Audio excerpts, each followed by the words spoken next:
ತಂದೆ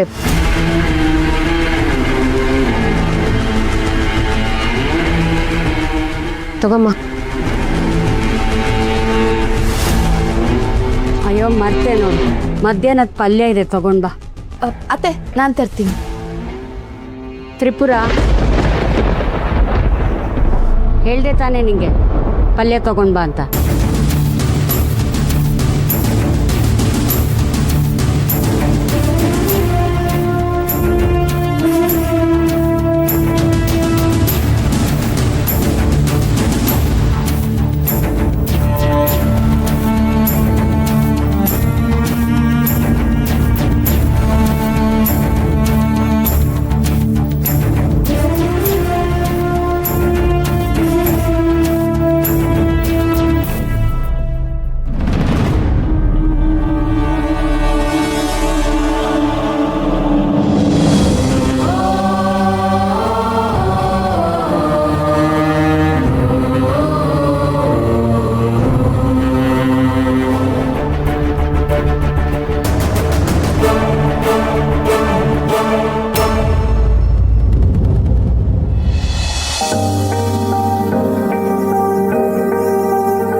ಯಾಕೆ ಲಕ್ಷ್ಮಿ ಒಂಥರ ಇದೆಯಾ? ಸುಸ್ತಾಗ್ತಿದ್ಯಾ? ತಣ್ಣಗೆ ಜ್ಯೂಸ್ ಏನಾದ್ರು ಕುಡಿತ್ಯಾ? ಯಾಕೋ ಮನೆಯವರೆಲ್ಲ ನಮ್ಮ ಮೇಲೆ ಬೇಜಾರು ಮಾಡ್ಕೊಂಡಿದ್ದಾರೆ ಅಂತ ನಿಮ್ಗೆ ಅನ್ನಿಸ್ತಿಲ್ವಾ? ಅವ್ರು ಯಾಕೆ ನಮ್ಮ ಮೇಲೆ ಬೇಜಾರು ಮಾಡ್ಕೋತಾರೆ? ಗೊತ್ತಿಲ್ಲ ರೀ, ಆದರೆ ಅದಕ್ಕೆ ಅತ್ತೆ ಎಲ್ಲರೂ ಒಂಥರ ಇದ್ರು, ಯಾರೂ ಸರಿಯಾಗಿ ಮಾತಾಡಲೂ ಇಲ್ಲ. ನಂಗನ್ಸುತ್ತೆ ಅದಕ್ಕೆ ನಾವು ಫೋನ್ ಮಾಡಿ ಹೇಳಿಲ್ವಲ್ಲ, ಅದಕ್ಕೆ ಬೇಜಾರು ಮಾಡ್ಕೊಂಡಿದ್ರೇನೋ. ಅದು ಅಲ್ಲದೆ ಮನೆ ಸೊಸೆ ಇಷ್ಟು ಲೇಟಾಗಿ ಬಂದರೆ ಯಾವತ್ತೆ ತಾನೇ ಖುಷಿಯಾಗಿರ್ತಾರೆ ಹೇಳಿ, ಅದಕ್ಕೆ ಬೇಜಾರು ಮಾಡ್ಕೊಂಡಿದ್ದಾರೆ ಅನ್ಸುತ್ತೆ.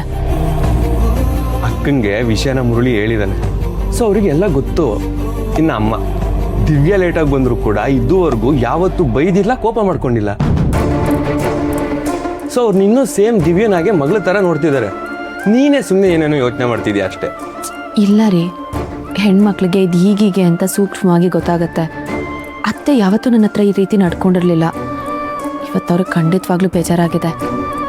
ನಾನು ಹೋಗಿ ಅವ್ರ ಹತ್ರ ಸಾರಿ ಕೇಳಿ ಬಂದ್ಬಿಡ್ಲಾ? ನೀನು ಕಡ್ಡಿನ ಗುಡ್ಡ ಮಾಡ್ತಾ ಇದೀಯಾ. ಪಾಪ ಅವ್ರಿಗೇನು ಗೊತ್ತೇ ಇರಲ್ಲ. ನೀನು ಸುಮ್ಮನೆ ಹೋಗಿ ಸಾರಿ ಕೇಳಿದ್ರೆ ಅವ್ರು ಏನು ಎತ್ತ ಅಂತ ಯೋಚನೆಗೆ ಬಿಡಲ್ವಾ? ಅವೆಲ್ಲ ಏನು ಬೇಡ, ನಾನು ಹೇಳ್ತಿದ್ದೀನಲ್ವಾ, ನೀನು ಅನ್ಕೊಂಡಂಗೆ ಏನೂ ಆಗಿರಲ್ಲ. ನೀವು ಹೆಣ್ಮಕ್ಳು ಗಂಡನ ಮನೆಯೂ ತೋರ್ ಮನೆ ಥರ ಅನ್ಕೊಂಡ್ರೆ ಎಲ್ಲ ಸರಿ ಹೋಗುತ್ತೆ. ಇಲ್ಲಿರೋ ಅತ್ತೆನೂ ಕೂಡ ಅಮ್ಮ ಅನ್ಕೋ, ಏನೂ ಅನ್ಸಲ್ಲ. ನಿನ್ನ ಮದುವೆಗಿಂತ ಮುಂಚೆ ನೇಟಾಗಿ ಏನಾದರೂ ಬಂದರೆ ನಿಮ್ಮಮ್ಮನೂ ಕೂಡ ಹೀಗೆ ಬೇಜಾರು ಮಾಡ್ಕೊಂಡು ಮಾತ್ಬಿಡ್ತಿದ್ರಾ? ಇಲ್ಲ. ಮತ್ತೆ ನಮ್ಮಮ್ಮನೂ ಹಾಗೆ ಅಲ್ವಾ? ಅವ್ರು ಯಾಕೆ ಬೇಜಾರು ಮಾಡ್ಕೋತಾರೆ?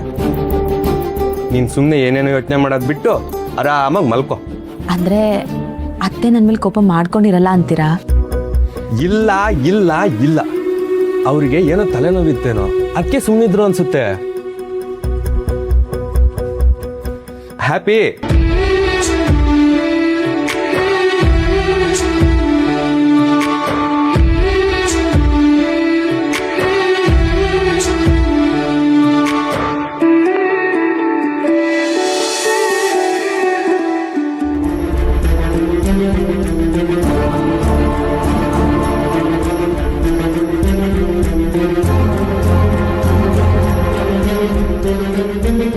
ಅಮ್ಮ, ನೀನ್ ಹೀಗೆ ಸುಮ್ಮನಿದ್ದು ಅವಳು ಬುದ್ಧಿ ಕಲಿಸ್ತೀನಿ ಅಂತ ಅನ್ಕೊಂಡ್ರೆ ಅದಾಗಲ್ಲ. ನೀನ್ ಸುಮ್ಮನಾದ್ರೆ ಅವಳು ಸುಮ್ಮನಾಗ್ತಾಳಷ್ಟೇ. ನೋಡಿದ್ಯಲ್ಲಮ್ಮ, ಏನು ಆಗೇ ಇಲ್ಲ ಅನ್ನೋ ಹಾಗೆ ಆರಾಮಾಗಿದ್ದಾಳೆ. ಅವಳ ಪ್ರಕಾರ ಅವಳು ಏನು ತಪ್ಪೇ ಮಾಡಿಲ್ಲ ಅಂತ ಇಷ್ಟು ಚೆನ್ನಾಗಿ ನಾಟಕ ಮಾಡ್ತಿದ್ದಾಳೆ ನೋಡು. ಅದಕ್ಕೆ ಸರಿಯಾಗಿ ನೀನ್ ಬೇರೆ ಎಲ್ಲಿ ಹೋಗಿದ್ದೆ, ಯಾಕಿಷ್ಟೊತ್ತು, ಹರಿ ವಿಚಾರದಲ್ಲಿ ತ್ರಿಪುರ ಹತ್ರ ಯಾಕೆ ಸುಳ್ಳು ಹೇಳ್ದೆ ಅಂತ ದಬ್ಬಾಯಿಸಿ ಕೇಳೋದ್ ಬಿಟ್ಟು ಏನು ಮಾತಾಡದೆ ಸುಮ್ಮನಿದ್ಯಲ್ಲಮ್ಮ. ಕೆಲವು ಸಲ ನಿಶಬ್ದ ಕೂಗಾಟಕ್ಕಿಂತ ಹೆಚ್ಚು ಕೆಲಸ ಮಾಡುತ್ತೆ. ಅದು ನಿಂಗೆ ಅರ್ಥ ಆಗಲ್ಲ ಬಿಡು. ಹೌದಮ್ಮ, ನೀನ್ ಹೀಗೆ ಹೇಳ್ತಿರೋ. ಒಂದ್ ದಿವಸ ಪರಿಸ್ಥಿತಿ ಕೈ ಮೀರಿ ಹೋಗುತ್ತಲ್ಲ, ಆಗ ಪಶ್ಚಾತ್ತಾಪ ಪಡ್ತೀಯ. ಅಮ್ಮ, ಸರಿಯಾಗಿ ಕೇಳಿಸ್ಕೊ. ಅವಳು ದಿನ ಬೆಳಗಾದ್ರೆ ಹೋಟೆಲ್ನಲ್ಲಿ ಮಸಾಲೆ ದೋಸೆ ವಾಂಗಿಬಾತು ಅಂತ ವೆರೈಟಿ ತಿಂದು ಬಂದವಳು. ನಿನ್ನೆ ಅನ್ನ ಸಾಂಬಾರ್ ಮನಸ್ಥಿತಿ ಅವಳಿಗೆ ಅರ್ಥ ಆಗಲ್ಲ. ನಾವು ಬಿಸಿ ಬಿಸಿ ಎಣ್ಣೆಗೆ ಬಜ್ಜಿ ಬೋಂಡ ಬಿಡೋ ತರ ನೀನ್ ಬಡಬಡಾಯಿಸಿದ್ರೇನೆ ಅವಳಿಗೆ ನಿನ್ ಮನಸ್ಥಿತಿ ಅರ್ಥ ಆಗೋದು. ನೋಡು ತ್ರಿಪುರ, ತಾನ್ ಮಾಡಿದ್ದು ತಪ್ಪು ಅಂತ ಅವಳಿಗೆ ಅನ್ಸಿದ್ರೆ ಅವಳೇ ಬಂದು ಸಾರಿ ಕೇಳ್ತಾಳೆ. ಕೇಳ್ತಾಳೆ ಅಂತ ನೀನ್ ಕಾಯ್ತಾ ಕೂತಿರು, ನಿನ್ ಕೈಗೆ ಚಿಪ್ ಕೊಟ್ಬಿಟ್ಟು ಹೋಗ್ತಾಳೆ. ಆಮೇಲೆ ನೀನ್ ಪೂಜೆ ಮಾಡ್ತೀಯಲ್ಲ, ಆ ದೇವ್ರು ಬಂದು ಕಾಪಾಡಲ್ಲ.